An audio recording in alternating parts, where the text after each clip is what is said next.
The Roman Gabriel Show. A lot of guys are motivated by a lot of different things. What was your motivation at that time in terms of wanting to be great and wanting to be, the Eric Dickerson that everybody knows? My dad had a saying to me, and I'll never forget it. He said, son, all that you do what you might. Things done by halves and never done right. I always want to be the best at all costs. That's the way I played. He said, if you're going to be a janitor, Eric, he said, you be the best janitor there is. If you're going to be a gardener, you be the best gardener there is. That was my dad's motto. My dad was the best man that I ever knew, still to this day. And that's why I played football. That's why I lived my life. People who know me know exactly what kind of person I am. If you ask me a question, I'm going to give you the truth, what my truth is. Even about myself, I don't pull punches, not even on me, because he taught me, he said, son, the truth is not popular all the time, but it is the truth. And I live by that motto. It really is. And people don't like the truth sometimes. They don't want to hear it. They don't, but that's just the fact. So for me, you might have thought I was motivated by money. I wanted to be the best. I wanted to get paid right. Sure. I just wanted, that's fair.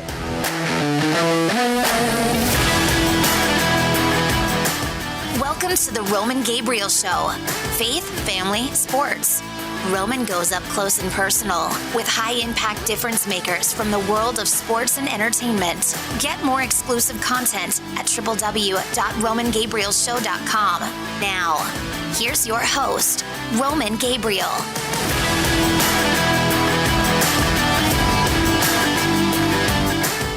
Welcome to a new edition of the Roman Gabriel Show.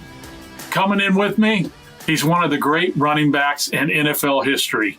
He's Los Angeles Rams Pro Football Hall of Famer, Eric Dickerson. He rushed for over 13,000 yards in his 11-year career. He still holds the NFL's single-season rushing record with 2,105 yards, breaking O.J. Simpson's record, the playoff single-game record with 248 yards. He was named to the Pro Football Hall of Fame in 1999. This guy was one of the most powerful combinations of speed, agility, and size that you'll ever see in a running back, ever since Jim Brown. Of course, he's famously known with Craig James making up the Pony Express at SMU. He was a first-round pick in the NFL draft to the Los Angeles Rams when he quickly became one of the most feared running backs in the NFL. I sat down with Eric to talk to him about his new book, Watch My Smoke. It's a memoir of his life, his NFL life, his family life, his beginnings in a small high school in Sealy, Texas, all the way to the NFL. Enjoy this interview with the great Eric Dickerson. And remember, for all of your sports entertainment content, check out our website at romangabrielshow.com. That's romangabrielshow.com. Check us out on streaming television at dbnatelevision.tv or wherever you get your podcasts.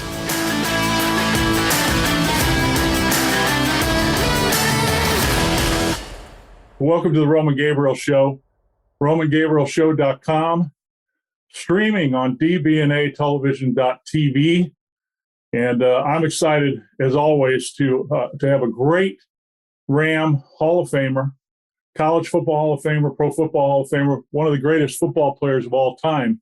Forget about, in the conversation with greatest running backs, but great to have Eric Dickerson with us on the Roman Gabriel Show. Eric, how are you, buddy?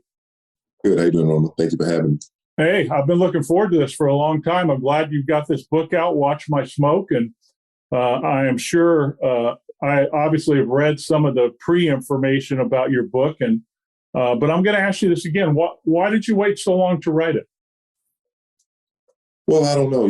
I think I'll say this. I think God's time is the perfect time. I think if I wrote this book 25 years ago, I don't think it would have been like it is right now. It's very popular. The players are talking about it. The people are talking about it. The reporters are talking about it because back then we had no voice. As a player, we had no voice. If the reporters wrote something, it was true. That's what they thought it was true. And most of them report something. It's not true. Most of it is lie. A lot of the time it's lies. They will make stuff up. I'll never forget a reporter wrote something on me one time, and he put some of the things I said, and then I'll never forget, he put in quotation marks, but this is what he really means, and went on to say what he thought I meant, And so like, I'm like, wow, so he's a mind reader too. And I think that, we didn't have social media. We didn't have Instagram, Twitter. And sometimes it's good and bad. Depends on how you use it. But I just felt like the timing was right. Like I said, God's time is always the right time. Who were the running backs that you looked up to in the NFL when you were coming out? My favorite back was OJ, because that's why I played running back, because of him. I liked Earl Campbell. I liked Walter. Never saw Jim Brown play, but, heard of Jim Brown. And Jim's a friend of mine. But I got to say, Roman, I also like Billy Sims, because I like the way his towel, like Charlie White, the way he spattered his shoes. But I never mimicked anyone. I didn't say I'm trying to make my style like that. My style was my style. It was. And I wore odd number. I didn't want to. I was going to ask you that. Why'd you wear 19? I didn't want to be like everybody. I didn't want to have 32, 34. I wanted to have a different. I want to make my own legacy. Once again, goes back to what my dad said. You want to be the best, son. And that was my thing. And, the number 29. When I got to the pros and I got to the Rams, and you might remember Mr. Hewitt at the Rams. Yeah. They asked me what number I wanted. I said, I wanted 19. They said, you can't wear 19, son. That's a quarterback. I said, okay. I said, what numbers you have? They said, at 25, they had 32, 34, and I think 44, and 29. And so I said, well, I'll just take number 25. So I took 25, and I got it on my phone. If you look at the LA Times, when I got drafted, I'm holding up number 25 on draft day. That's the number I'm holding. So when I get back to SMU, I go back to that night, flew back to Dallas. My best friend picked me up, and we're still best friends to this day. He said, man, so what number did you take? I said, I took number 25, and I'll never forget his reply. 25? Why'd you take that? That's a slow-ass number. Why'd you take that number? And I told him the story. I said, what number they had? He said, why did you take 29? I'm like, man, you're right, man. It's close to 19, Yeah. Oh. So that night, I could not hardly sleep. Couldn't hardly sleep that night. I woke up the next morning early, called the Rams facility. I said, I'm going to speak to Mr. Hewitt. He said, okay. I said, Mr. Hewitt. I said, Mr. Hewitt, I want to change my number. He said, well, Eric, he said, I'm sorry, son. He said, you got number 25. You hold up in LA Times. And, we can't switch numbers like that. I said, well, you know what? I'm not coming there. He said, okay, you'll be 29. You'll be number 29. so that's how I became 29. Well, those guys that do the equipment are really, really kind of guard that equipment. They guard it. You can't get nothing. Switch nothing. Yeah. Uh-huh. Okay, so this is what I know everybody wants to know. So what was the reasoning behind you wearing just about every pad known to man? And the goggles? Well, first of all, the goggles were I'm blind as a bat. Every time you see me with glasses, they're for seeing purposes. They're not to be cool. I can't see. And I was like that as a kid. I had, glasses since I was in, I think, like fourth grade. The pads, man, I didn't want to take all that contact. I wanted to pad up everything. I wore everything. I wore the reinforced shoulder pads. I had to wear up under my shoulder pads. I wore the flag jacket. I wore the thigh pad. I wore the butt pad. I wore the knee pad. I wore the hip pad. I had the shin guards at one point. I had the elbow pads. I had everything. That's just the way. And it didn't bother me. It didn't weigh me down. Well, I was going to say, did any coach or anybody come to you and go, hey, don't you think that's going to slow you down a little bit? No, they didn't. No, they didn't slow me down. It didn't bother me. It was actually just like when it felt like when there's something on your shoulders and some pants. That's how it felt like. Other stuff never bothered me because I did it all through college, so I got used to it. So when you came to the Rams, they had an excellent offensive line. Had a big offensive line. Rich Sauls, the Jackie Slaters, you go down the line of this offensive line. How excited were you to get in that I formation and play behind that offensive line? Well, coming to the Rams, I tell you the one reason I wanted to play for the Rams, once again, going back to being a kid, I like that horn. I love the horn. I'm like, man, I'd like to get drafted by the Rams. That's why I wanted to play because of the helmet. And when I got there, they said, Rams don't have a great offensive line, and that was great news to me. I mean, the Jackie Slaters, we had Kent Hill. Rich Shaw wasn't there. He was gone. We had David Hill, Kevin, who else? God, I can't think of my center's name right now. I had a great offensive line. And Doug Smith, Herb Pankey. I mean, we had such a good line, and I didn't realize how good they were until you start playing, and how good Hudson Houck was, the offensive line coach, because he took pride in his offense. He took pride in coaching his offensive line. He was the same coach that went to Dallas Cowboys, that great offensive line. And man, the thing with them is that they didn't want to get me hit the least amount as possible. And my thing was, I just get me past the line of scrimmage. I said, just give me that unimpeded, and I'll do the rest. And that was kind of our deal. And they were great for me, and I was great with them. Eric Dickerson, Los Angeles Rams, on the Roman Gabriel Show, RomanGabrielShow.com. And well, it would be remiss not to go back. Small town, Sealy high school career. I've talked to so many former Texas high school football players over the years. And for people that aren't in Texas, Eric, and who have not experienced Texas high school football, tell me about that, what it was like at your time to play in Texas. Well, I'll give you just a quick example of a couple of them. We won a state championship. In my town, it was only like 2,500 people in my hometown, Sealy, Texas. And we played at Baylor Stadium in Waco, Texas. And like I said, it's only 2,000 people in my town. It was 30,000 people at a high school football game, a 2A high school football game. Now, how do you explain that? I mean, that just goes to show you. And that was back in 1979. And it's even bigger now. I mean, when you go through, I was just in Texas last week, and I was up in Houston, and my buddy and I said, man, why don't you look over there, look at those two high school stadiums. I mean, and they look like small college stadiums. They really did. And the killing part is, they were probably only about a half a mile from each other, because it's a big school over here, Katy, and it's another Katy school over here. And I said, they fill those stadiums up. I mean, he said, and it probably held about 30,000, 40,000 people. And Texas high school football is nothing like it. I mean, you become a star even before you become a star in college or pros in Texas high school football. Eric Dickerson is with me on the Roman Gabriel Show. And Eric, when was the first time that you really became interested in playing football? When I was a kid, I went to play. We didn't have Pop Warner. We didn't have that kind of stuff. So I had to wait till I got in the 7th grade to play organized football.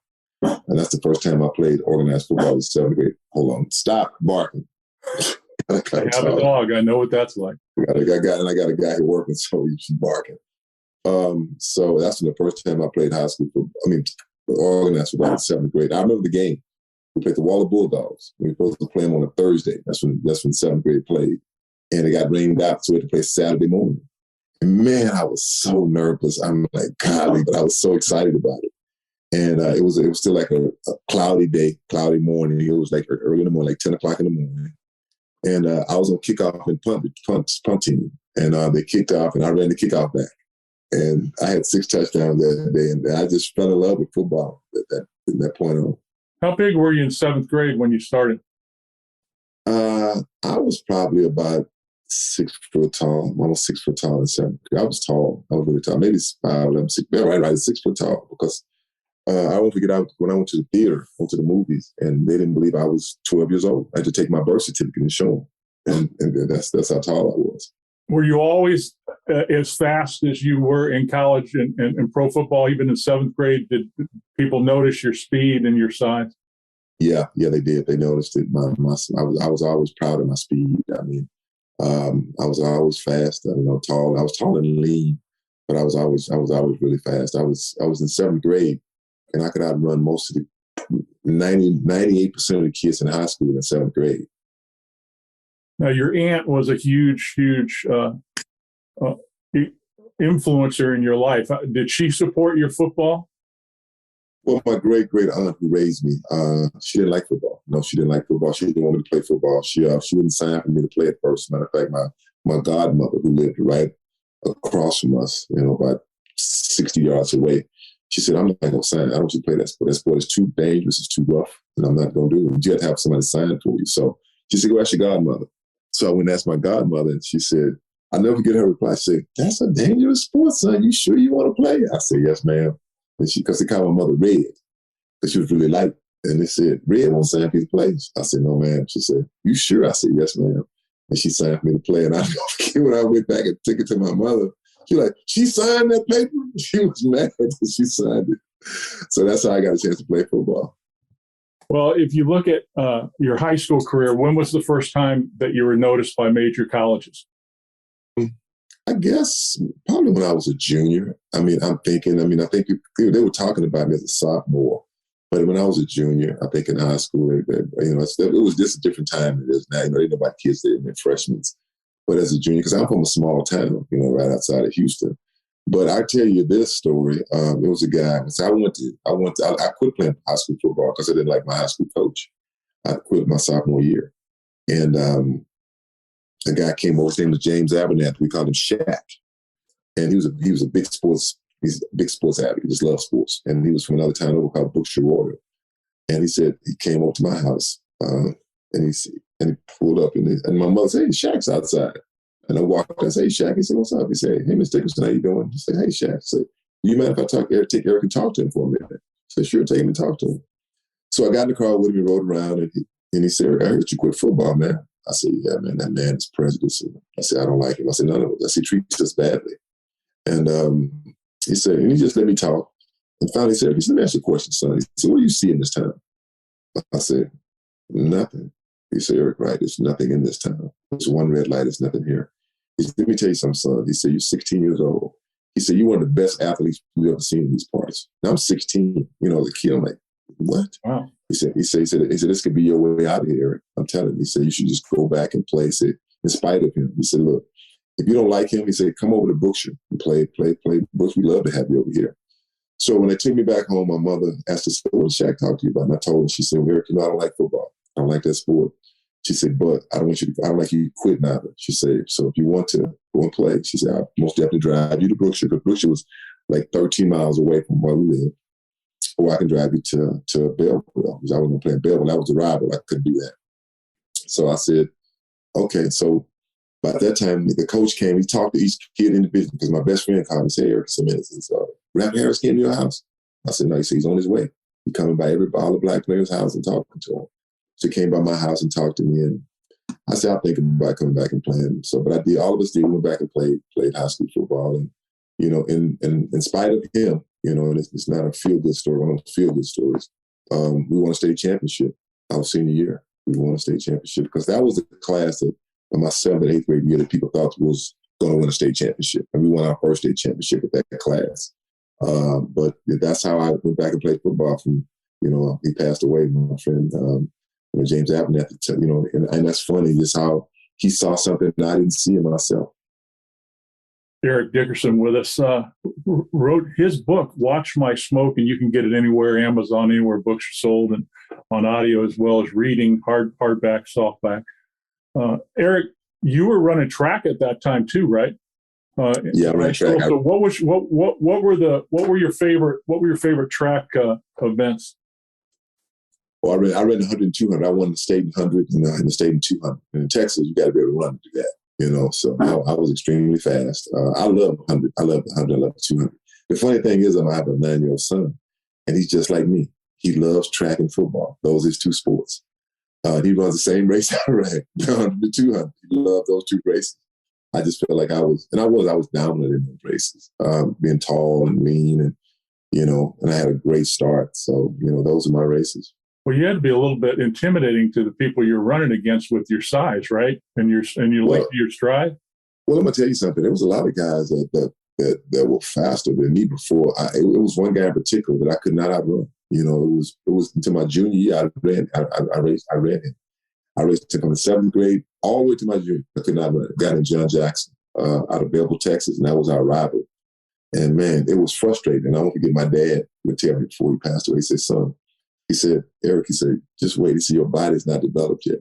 Because John was a little more muscular than I was. He said, "You're still tall and lanky." He said, "Just wait." He said, these kids won't be able to outrun you. Just give it some time. And he was right. I'll never forget. It was at the district meet that my dad had passed away. That I raced him in the district. I hadn't raced him all year, and I had the best time that year. I got to district meet in the semifinals. He had the best time in the 100. I think he ran it. It was like a 9.6 or something like that, and I'd been like a 9.75. So you just good enough to get into the finals. And in the finals, they put us right next to each other, right next to one another. And I'll never forget the first, Reddy said, I jumped. And then, then next time he jumped. And they said, the next person jumped, you disqualified. Because that time you could have 3 jumps. 3 people could, you could have 2 jumps. And the third person, you were out. So I sit in the blocks, man. It was frustrating. I sit in the blocks and he jumped out on me. He jumped out on me. And I ran him down. And from that point on, he never beat me again. And that was kind of, and I thought about my dad. Said he had passed away. He said, son, it's going to come a time when they won't be able to outrun you anymore. Your body will be developed. And that was the time. Okay, so the Southwest Conference was huge back then. You obviously had offers to go a whole lot of great places. What was the biggest decision for you in terms of choosing SMU? It was my mother was the reason I went to SMU. I mean, that was the main reason. I went to go to OU. That's why I went to go to college. I loved OU. My first visit was to USC. I liked USC, loved Southern California, scared as heck. I don't know what come from a little town in Sealy. But it was just a little too far. But I went to OU on a visit, man, met a girl there, just fell in love with the university. I was like, oh, this is where I want to go to college. But my mother, I'll never forget, she's like, look, boy, she said, you're a Texas boy. Why do you want to go to Oklahoma? You ain't gonna live in Oklahoma. And I'm like, but I like the school. And I never forget that Barry Switzer came. He came to my state championship game. They recruited me, they came to the house and they talked, and he showed the highlight tape. They won the Orange Bowl, and she said to me when they walked out, I committed to him. I committed to OU. And when they walked out, she said, "You're not going to school there." I'm like, "Mom, I just committed." She said, "I don't care." She said, "You're not going to school there." She said, "I don't trust that man. He's a liar. You're not going to school there." Bam! So now what am I going to do? So I had to try to go around that. And then, Texas, was an Aggie town, a real Aggie town. And I committed to A&M too. Later, I didn't really go to A&M. And it's funny how as a kid, you things that you think about that you don't like that make you not want to do something. And I think about it, I'm a kid. And I did not like their uniforms. I didn't like that guy with the big chin, the Aggie. I'm like, I can't do this. And I didn't like they didn't have cheerleaders, they had yell leaders. I'm like, I just can't go there. But so after that, I didn't say right away, but I kind of hung on to it. But my mother loved Ron Meyer. She liked Coach Meyer. And that's the reason I went to SMU is because of, her and Coach Meyer. And I got to say that it's the best decision she made for me. I'll never forget, she said a couple of things. She said, "You're a Texas boy." She said, "You stay in the state of Texas." She said, "Look," she said, "all those schools like Oklahoma and SC, they have their guys, that they're superstars." She said, "Go to SMU and make something, and they'll be talking about y'all forever, Eric." She said, "You'll be the first, they'll be, you have your own history there." And Rona, she's right. They still talk about the Pony Express like it just happened yesterday. And it's been 30 years ago. Well, you and Lance McElhaney, the quarterback, and Craig James. And what was it like playing with Craig James, Eric, to have 2 guys that were as highly touted as both of you guys? Was there any tension at all, or did you guys get along from the start? Not between me and Craig. It was just, the media tried to make something out of it. The papers did. They tried to, pit us against each other, tried to make it where, they didn't say black, white. They made a black-white thing. They didn't say in those many words, because Craig was come from a 4A school, and I was from a 2A school. I had never did a weight program. So Craig was more, developed, more muscular than I was, and, and I wasn't. And so, I got there, I got hurt quite a bit. My freshman year, I had I had a thigh bruise, I had a hamstring, shoulder, just all the ankle, I had all, just nagging stuff. And Craig played pretty well. I remember I had 477 yards, I think 6 touchdowns. And Craig had almost 800-something yards, almost double what I had. And when the writers were saying they should take my scholarship, I was a bust, I'm thinking, I'm a freshman. but I'm a bust. I mean, that was disheartening to me. I mean, because, I won't forget, I didn't really read the paper because Ron had kind of taught us that. Stop reading them papers. You start reading your clips, you start believing that stuff. I'm telling you, they'll turn on you. And that was true, because they turned on me big time. And it was, the thing I think that hurt the most was I didn't really read it, but my mother would read it. And she would tell me what they were saying. And I always tell people this, you can hate on someone and all that kind of, he's this, he's that. But imagine if that's your kid and they're not the person you say they are, or they're not this bad person that you try to make them out. Like, I know my son. I know his shortcomings. I know he's not like that. And that was the thing that hurt, because it was hurting her. And that pissed me off. That's why I never liked the media. Sure. And so finally, I just, played through it. But I went to transfer. My sophomore year, I went to transfer. I called Oklahoma from my dorm, University of Oklahoma, and asked to speak to Coach Whistler. I'll never forget the secretary that transferred me to his secretary. And she said, "Who's calling?" And I didn't say anything. She said, "Who's calling?" So I hung up. I said, "I'm going to wait till I go home. I talk to my mom. I get back to see me." I said, "Mom," I said, "I want to talk to you about something." She said, "Yeah." I said, "I want to transfer." And I'll never forget her reply. She said, "Boy, sit your ass down." She said, "What are you talking about?" I said, I want to go to Oklahoma." She said, "Boy," she took a piece of paper and put a line down the middle. She put SMU and others. She said, "Okay, so you have a scholarship at SMU." "Yes, ma'am, I do." "Are you guaranteed a scholarship at Oklahoma?" "That's an X, that's a check."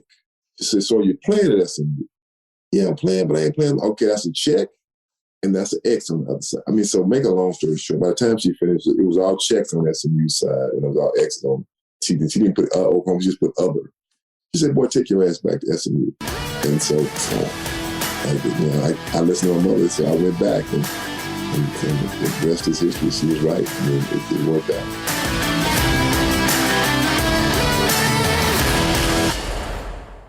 Hey everybody, this is Roman Gabriel, host of The Roman Gabriel Show.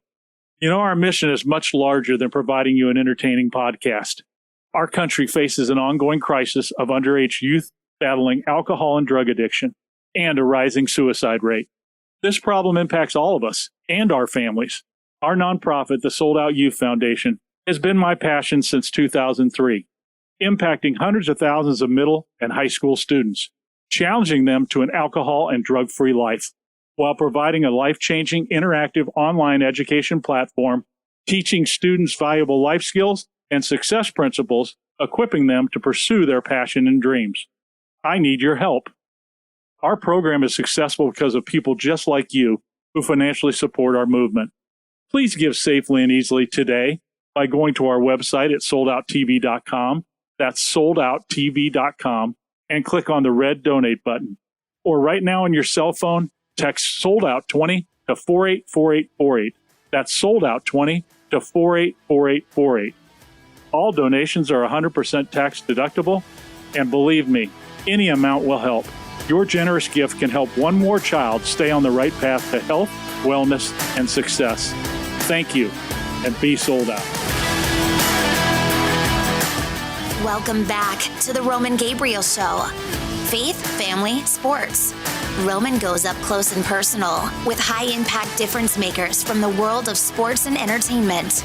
Get more exclusive content at RomanGabrielShow.com. Now, here's your host, Roman Gabriel. Eric Dickerson's with us, Pro Football Hall of Famer on the Roman Gabriel Show, RomanGabrielShow.com. And Eric, I was going to ask you, based upon, because I did wonder about, you had this, I guess, stigma at the time where people talked about you being more malcontent and not easy to deal with. And so do you think that time at SMU kind of set the stage for you before you went to the NFL about trusting the media, correct? Is that right? That's perfect. That's it. Yeah, that set the stage. I never trusted the media at that point. And, they made me out to be this bad guy, a malcontent. I forgot some other name I never heard of. And like I said, it really disturbed my mother, because she said, "Eric, I know how you're not that guy. You're not that person," because all I wanted was to get paid right. And I wasn't like trying to make a big deal of it. I just said, I want to be paid right. I mean, I'm not getting paid right. I mean, I'll give you an example, a good example. John Elway was the first pick in the draft. I was the second pick. John Elway got $1 million signing bonus. And I think he was making, I don't know, base salary, almost $1 million a year. I got a $600,000 signing bonus that was a loan. Now, I said it was going to be a loan. I had to pay it back. And then my base salary was $150. So how is that? That's not even fair. I mean, and make a long story, I had to end up paying my signing bonus back. It was just, I was in my yard for 2,000 yards. I was making 175. I mean, guys who were third-round draft picks were making more money than I was. You're in the 84. You were in the 84 draft. 83. 83. I'm sorry. The first year of the USFL. Right. Did you think seriously about the USFL with the money that they were paying a lot of guys to lure them away from the NFL? I got drafted to the USFL, and they offered me about the same money the NFL offered. But my mother asked me one question. She said, "Which one has been around longer?" I said, "The NFL." She said, "Go to the NFL. They're going to be there." And that was good advice. Again, she always gave me good advice, I got to say. So that is, and then, like I said, then when I came for I came to my press conference. One guy asked me this question. He said, "So are you going to be the savior of the Rams?" I'm like, "Man, I'm no savior. I was just coming to play football." I mean, to me, I didn't think I'd get an answer they wanted. And it was just, I just never liked the media. I just never trusted the media because I had seen the stereotypes they put on players and what they'd say about them. It wasn't true. I mean, like me, like I said, they said stuff about me that wasn't even close to wasn't close to my character. Well, you were the NFL Rookie of the Year in 1983, had an incredible first season. And as you said, there's a lot of pressure on you coming to the Rams to help the Rams get back, where everybody expected. A lot of guys are motivated by a lot of different things. What was your motivation at that time in terms of wanting to be great and wanting to be, the Eric Dickerson that everybody knows? My dad had a saying to me, and I'll never forget it. He said, "Son, all that you do what you might. Things done by halves and never done right." I always want to be the best at all costs. That's the way I played. I mean, he said, if you're gonna be a janitor, Eric, he said, you be the best janitor there is. If you're gonna be a gardener, you be the best gardener there is. That was my dad's motto. My dad was the best man that I ever knew, still to this day. And that's how I played football. That's how I lived my life. People who know me know exactly what kind of person I am. If you ask me a question, I'm gonna give you the truth. What my truth is. Even about myself, I don't pull punches, not even on me, because, he taught me, he said, "Son, the truth is not popular all the time, but it is the truth." And I live by that motto. It really is. And people don't like the truth sometimes. They don't want to hear it. I mean, they don't, but that's just the fact. So for me, you might thought I was motivated by money.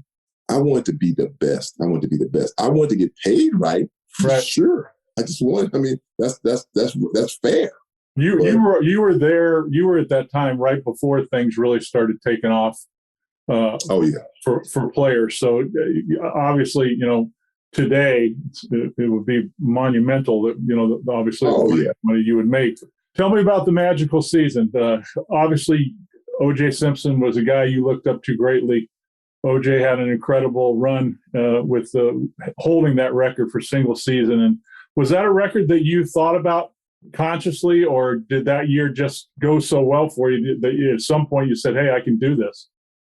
No, I wanted that record because I'd rushed for 2,000 yards in high school, and junior high too, but we didn't know keep up stats like in junior high. But in high school, I did it twice. So when I came to USC to visit USC, and I saw OJ, he was doing something for the game. They were playing the Rose Bowl game. They were playing Michigan, and I saw him at practice. And I'm like, I told some guy, "Man, that's OJ. I want to go say something to him." And they're like, "Man, no." I said, "Man, I'm just gonna go say hi."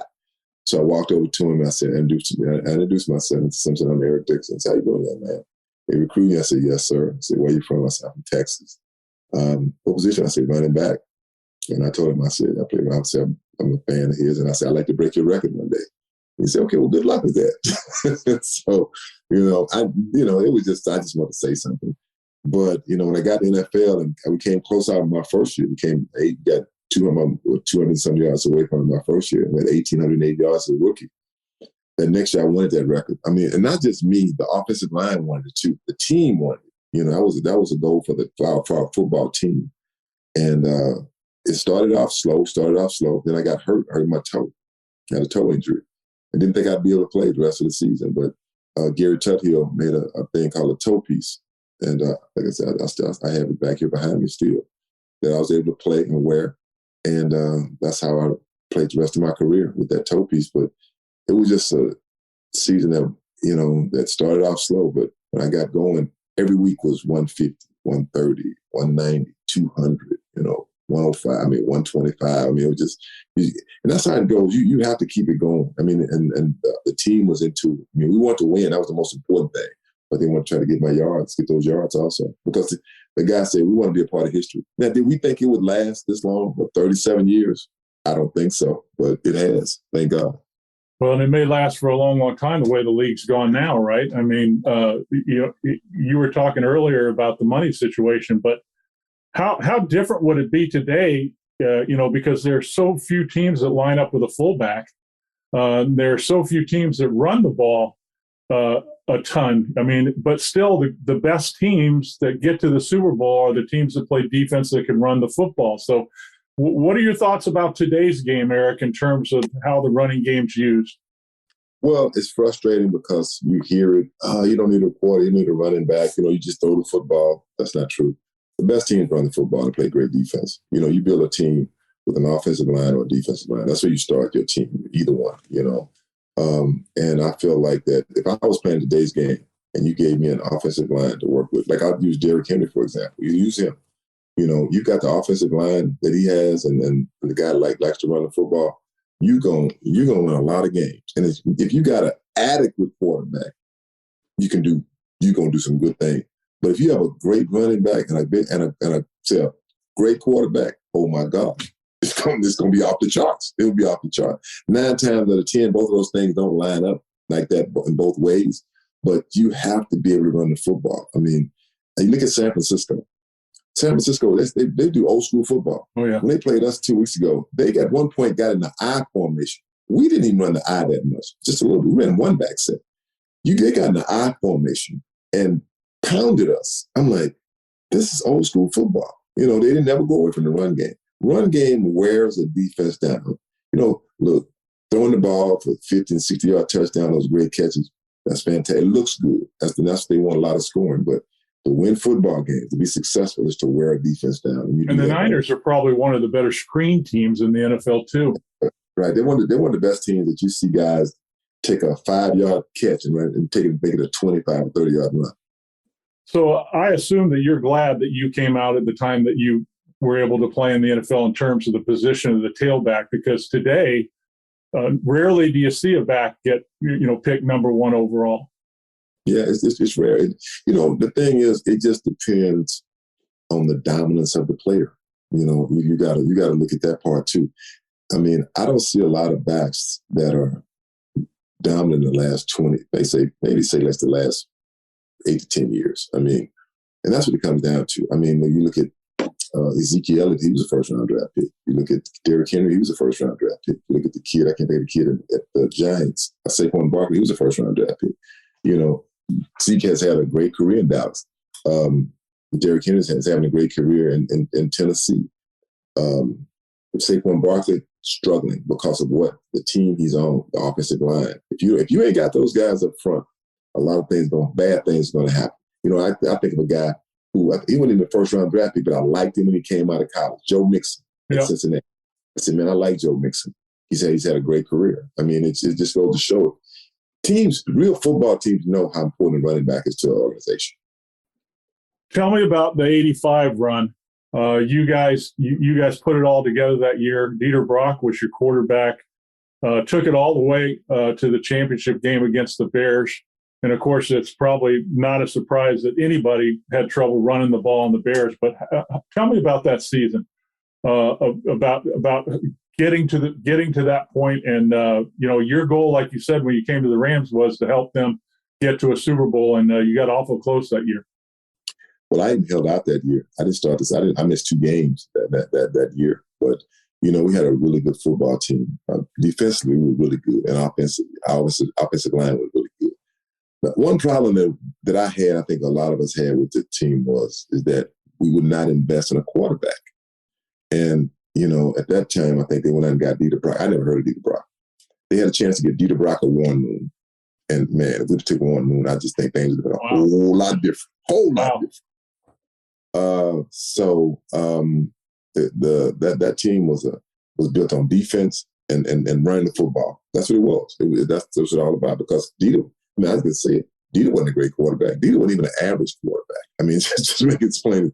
Matter of fact, we got in the playoffs. I think we played Cowboys. I think he had 60 yards passing. And in the NFC Championship game, he had 50 yards passing. So, and you just said it. If you don't have a guy that can keep him off you, and that great that defensive line, defensive front that the Chicago Bears had was second to none. I mean, they would hit you, they would come after you. But the thing was, we were not afraid of them. We could block them. We just didn't have enough people, and we didn't have a quarterback. Yeah.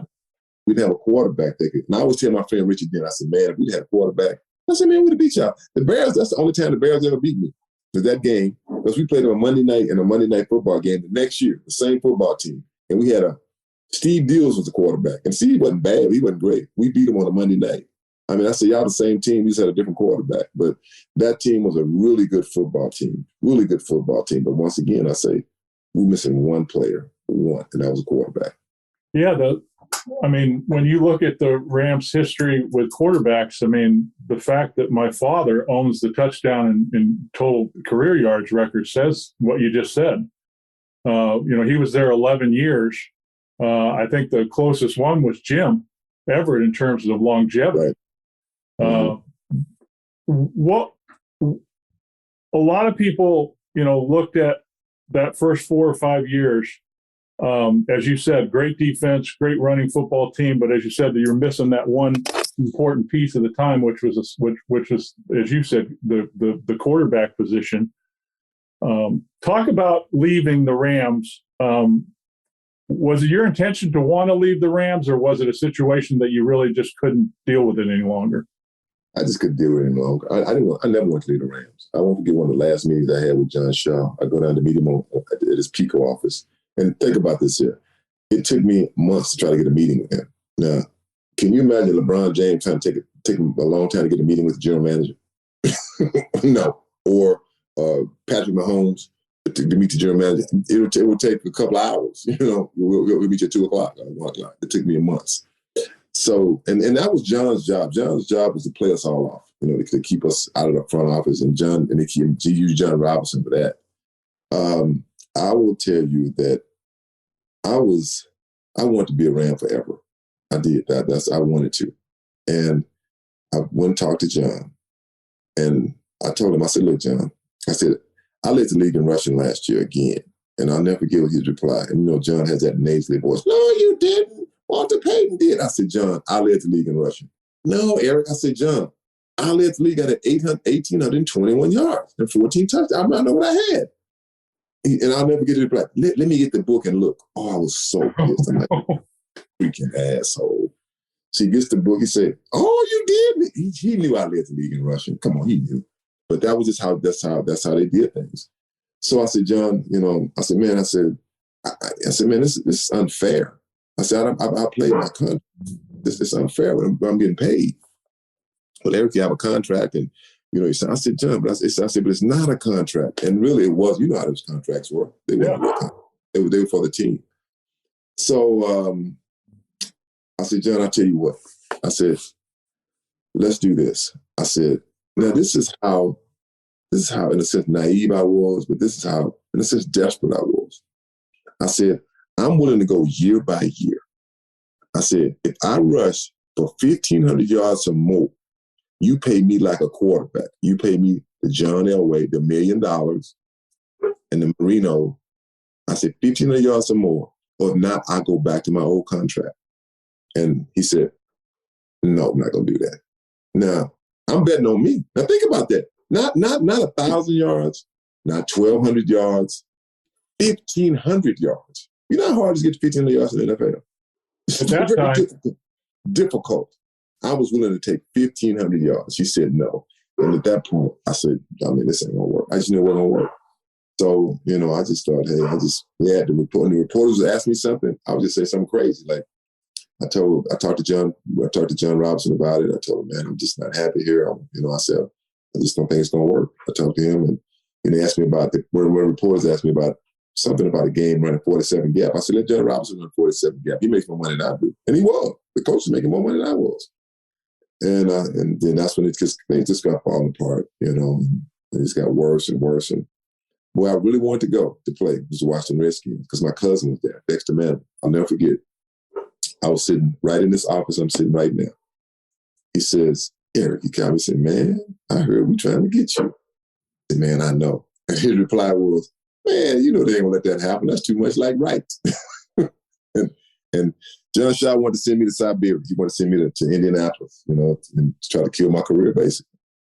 Eric Dickerson's with us on the Roman Gabriel Show, RomanGabrielShow.com. Make sure you get his book, Watch My Smoke. He's got some great stories to tell and really gives you a feel for the life of one of the great running backs in NFL history. And so, Eric, what would your career look like, do you think, if you could have stayed with the Rams?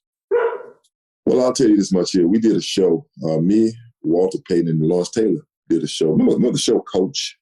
Yeah. It was on Coach. So we were back in the green room, and we were back there talking. And Walter said, hey, Eric, man, I want to thank you for something. And I'm like, what? He said, man, I want to thank you for getting traded. I'm like, what are you talking about, Walter? He said, Eric. He said, man, you broke all the records. I said, oh, no. He said, Eric, let me tell you something. He said, I know. He said, you would have broken all the records, Eric. He said, it's too bad that they didn't pay you right. He said, because you'd have broke all of them. I said, man, Walter, I said, man, thanks. I mean, because I felt like that. I felt like we'd have had all the rushing records in the National Football League, bar none. If they'd have just did kind of right. I mean, I was willing to take just if they'd have said, look, we'll make your base salary $1 million. Oh, I'd have jumped on that. I didn't have to have $1.5 million. I'd have said, okay, cool. Probably 800,000. But, they wanted to keep me at that 175, 200. And I talked to my buddy Richard Dent not long ago. And I asked him, I said, Richard, what were you making in 1986? He said, I was making $950. I said, you know what I was making? He said, well, I said I was making $375. He said, man, they had the greatest deal of time. Wow. And Richard was undrafted. That just goes to show how bad it was. And back then, you really didn't have the outlets to be able to put your message out there. No.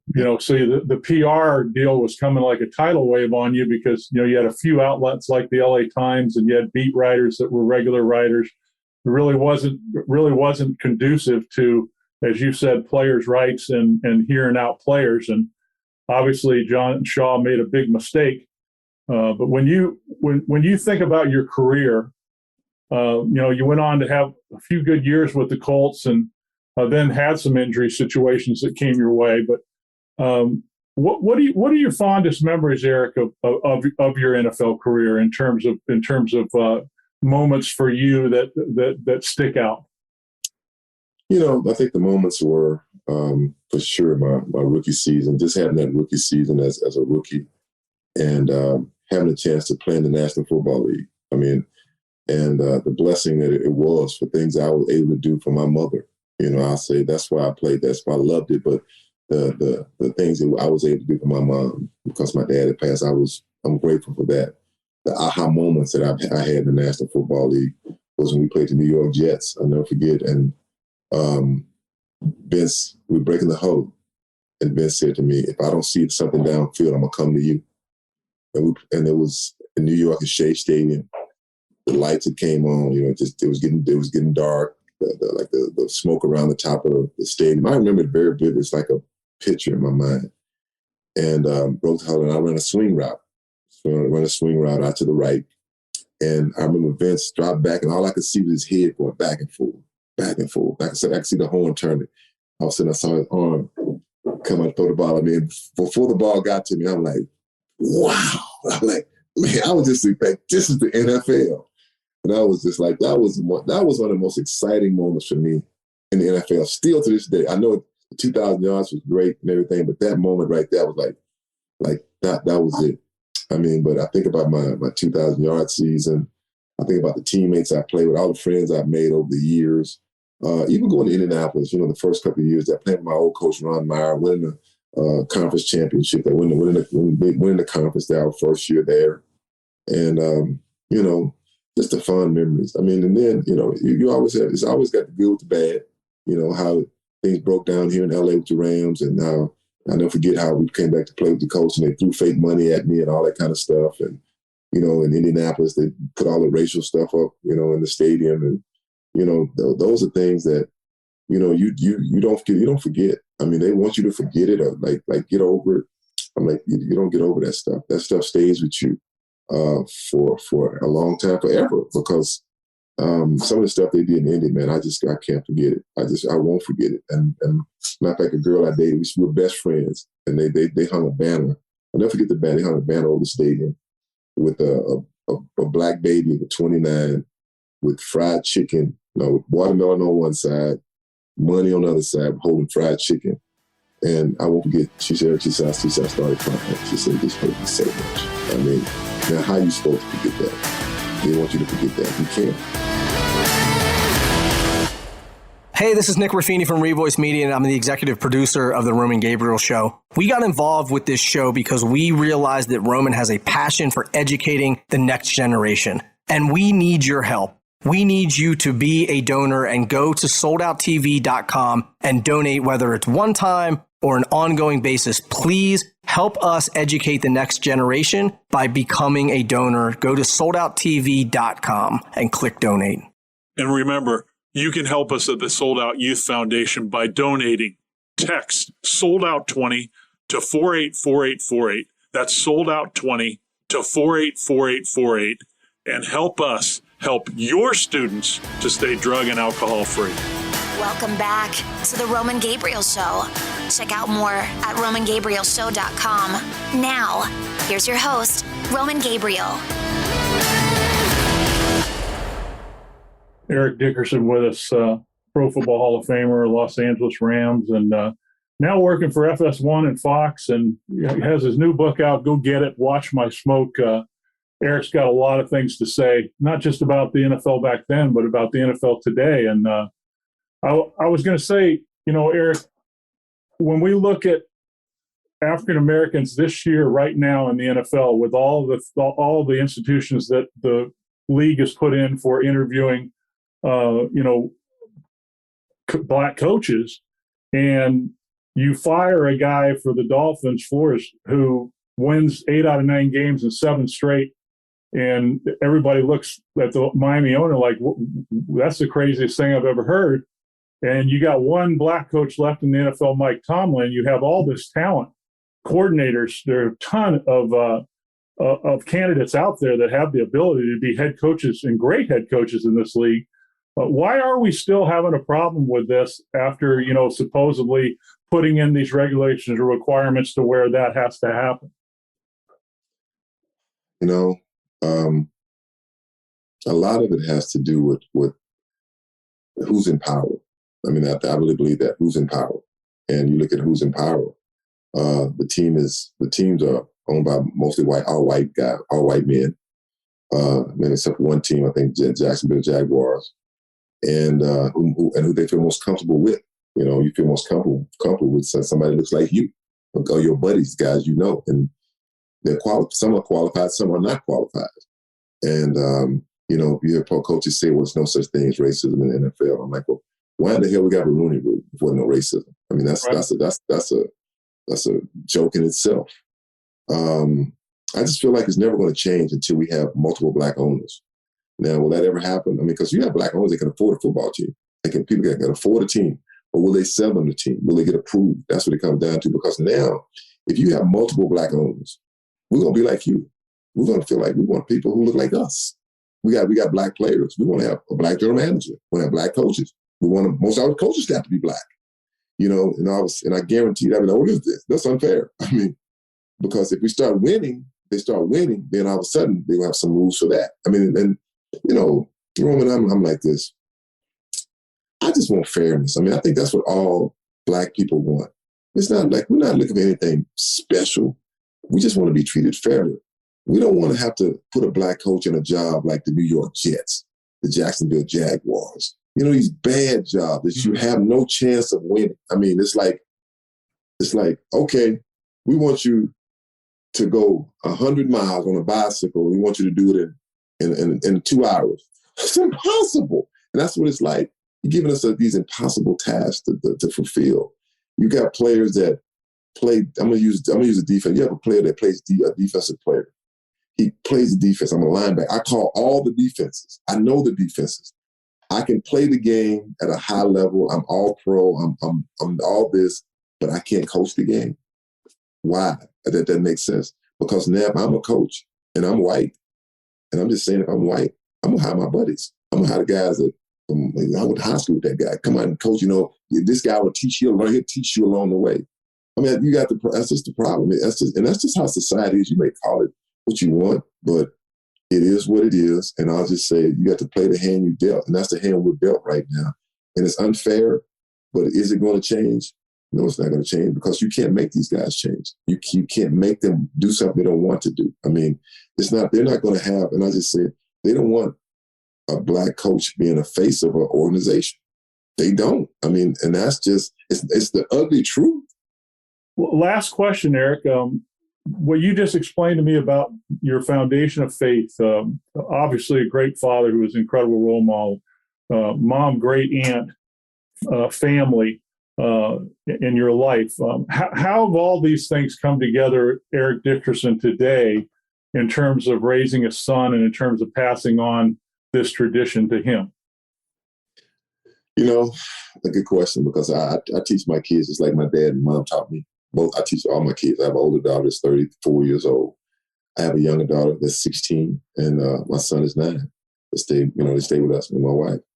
And I won't forget when my daughter was born. She was of age, and I would tell her, say, look, you're not going to be that bad kid. You're not going to be the bad kid. They say, oh, here come that Dickerson kid. Because my mom would say that to me. You ain't going to be that kid. She said, I'll whoop your ass when you get home. That was the thing.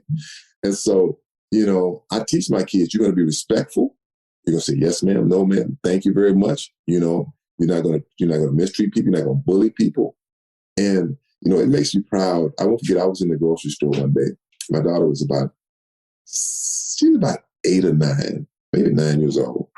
And the guy in the grocery said, Eric, man, he said, man, good to see you. I said, oh, thanks. He was just one of the black guys that worked there because I talked to him all the time. He said, man, can I tell you something? My daughter walked away.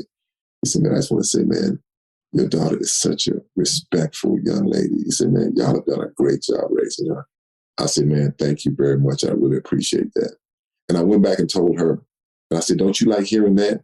She said, yeah, I do. I said, exactly. I said, that's why I'm teaching you those kind of characteristics. And my son, the same thing. One of his teachers wrote a letter to my wife and said that he is the most respectful kid, the nicest kid that she's ever taught in her 20 years of teaching. And that made us feel good. It really makes me feel good because, I'm not a parent. I don't believe in beating my kids, but I will spank my kids. I haven't spanked my kids in years because I started early. I started early. Like, well, hey, it takes once, right? You go once or twice, and they get it. Because, and I got it early. So, I mean, it's such a good feeling when people compliment your kids. I mean, it's better than any award I've ever won when someone says something nice about your kids. So for me, if you ever meet my kids are very respectful. I mean, they're going to be respectful. They're going to say, yes, no, ma'am, no, thank you very much. And that's just I think that's how people should treat each other. I mean, in life, I mean, it's just, this life is short, Roman. I mean, it's a short life. And I think that the thing that you teach your kids and the thing that when I look back, like I talked to my daughter when she was little, she's bigger now. She's 16. My oldest daughter too. I would tell him, I would say, I would tell her, I'd laugh and make stories up going to school with her. And she would say, Dad, you're just the best storyteller. You're just the best dad. I said, oh, thanks. I said, I'm going to tell you something. I said, it's going to come a time when your dad ain't going to be here. He's going to be dead and gone. And they would always say, Dad, I don't want to hear that. I used to say the same thing to my dad. I said, but you know what? I want you to remember these times. Remember when you're dead, when you can say, I'm 50 years old now. I remember my dad used to take me to school and he told me a story about this. And that's the things that to me life is all about. Eric, I work in schools and drug and alcohol education program for junior high and high school students. And, with COVID over the last 2 years and the fallout of mentally and emotionally for what our kids are going through today, and I'm sure you've seen it with your kids as well.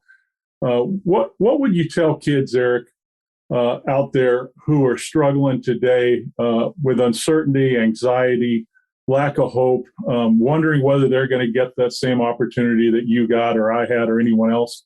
What would you say to them? I would say to a young man or a young lady that, if there's anyone in your life that is giving you, they say, I'm trying to help you, a word of advice, listen to that person because they are trying to help. If you hear those words, I want to help you. I really want to help you. And look, no one's perfect. I mean, my parents weren't perfect. Your parents weren't perfect. But they do the best they can with what they have. And you have a person out there, sometimes it doesn't have to be a real mother. It doesn't have to be a real father. It could be a friend. It could be a friend of a friend. It could be a parent of someone else that's really trying to help you in your life and lead you in the right direction. All I would say was, I know it sometimes that you think, they don't know what they're talking about. They don't understand. They've done it too. They've been there. They've done the same thing. My dad had another saying. He said, son, it takes a second to get in trouble and a lifetime to get out. Mm-hmm. And that's very much true because you make a bad decision, drugs, robbing someone, driving drunk, kill someone, don't take long. But that decision you just made has changed your life and it's changed somebody else's life also. Well, Eric, this has been a great pleasure. And I know writing this book had to be extremely cathartic for you, and to look at your life now and maybe some of those difficult things, unfair things, some of the things that you mentioned in your book certainly has helped you wisdom-wise today in terms of dealing with your own kids. And you do so many good things in the community. You've used your platform in a positive way. And that's all we can ask for in life, is to have that opportunity to influence others' lives. And it's been very exciting to get with you today. And please go out and get Eric's book, Watch My Smoke, anywhere you get books, because he has some really important things to talk about. Not just football. He was a great football player, but really has some great things to impart in this book. So go out and get it, Eric. I really appreciate you coming on and joining us on the Roman Gabriel Show. Thank you very much. Thank you for having me. And I want to say this to you. I met your dad once a long time ago, and I was a big Roman Gabriel fan. I didn't play quarterback, but I was a big fan of your dad. So I just want to tell you that. I was his biggest fan as well. And it's great to see the Rams coming back in Los Angeles in the new stadium, and the chance and opportunity that they have this year to get to the Super Bowl. So, Eric, you're part of an incredible tradition of Rams legends and Hall of Famers. And the organization, as you said, hasn't been perfect, but there's nothing like Los Angeles Rams football, right? You got that right. You got that right. Eric, thank you, my friend. I appreciate you coming in.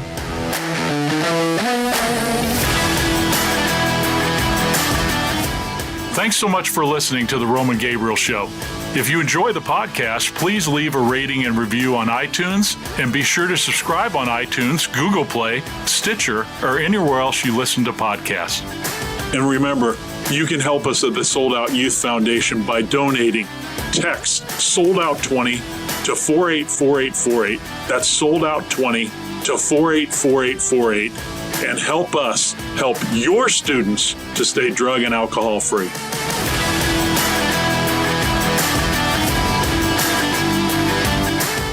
The Roman Gabriel Show is produced in partnership with Revoice Media. Executive producers Roman Gabriel and Nick Ruffini. Audio editing by Justin Thomas. And graphic design by Catherine Wade. For more music, entertainment, and sports podcasts, check out revoicemedia.com. Listen to The Roman Gabriel Show at RomanGabrielShow.com or wherever you listen to podcasts.